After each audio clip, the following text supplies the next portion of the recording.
L'ouverture du score pour le Paris Saint-Germain qui a repris ce ballon de la tête, mon cher. C'est Gonzalo Ramos. C'est Gonzalo voilà. Ramos. Et là où ça va lui faire du bien, c'est que c'est son 7e but de la saison, hein, c'est le meilleur buteur du PSG, mais c'est son 2e comme titulaire seulement. C'est ce que tu disais, coach. Il avait besoin de ça, et c'est là où on l'attend. Hein. Un centre, une tête croisée, c'est l'action du numéro 9, et ça va faire du bien à Paris dans un match qui est un petit peu coincé. 1-0 pour le PSG sur cette tête de Ramos, 31 minutes de jeu. Et ça fait 2-0.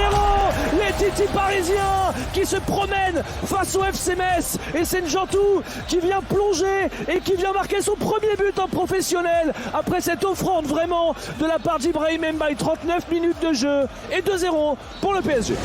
Frappe de Maguet. Oh, c'est magnifique. Oh, la frappe du gauche dans le plafond. Ben, on parlait de qui là? Cette saison de Jesse de Maguet. Bah voilà, c'est grâce à coach. C'est grâce à coach ça. Bon, bravo coach. On va choisir un autre joueur avec 2-3 petites explications. Quel demi-volée, hein, quel demi-volée. Alors en plus sur le centre on réclamait une main du côté messin. Il y a eu tentative de Diallo contré. Alors Deminguet à 20 mètres, c'est pas posé de question.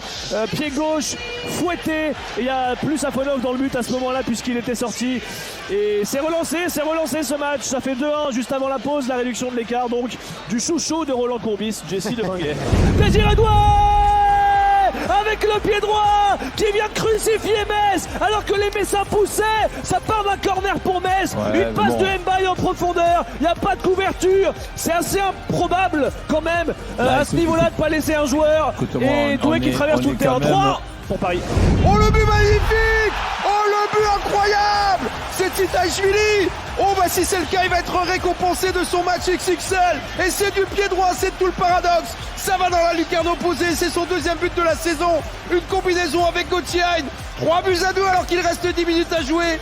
C'est peut-être pas terminé, mais quel bijou de la part de Titaishvili. C'est fini, à Saint-Symphorien, la victoire parisienne, 3-2. Mais il y a des Parisiens fatigués, il y a des Parisiens assis au sol. Elle a été très très dure à aller chercher celle-ci face au dernier de Ligue 1. Ramos et Njantou avaient permis aux Parisiens de mener 2-0. Deminguet avait réduit l'écart. Puis Doué a mis le 3-1 jusqu'à ce que Titaishvili marque un bijou pour le 3-2. Paris assure l'essentiel. Paris est leader de Ligue 1 au moment où on se parle avant de s'envoler demain à Doha pour la Coupe intercontinentale qui aura lieu mercredi. Metz est toujours dernier.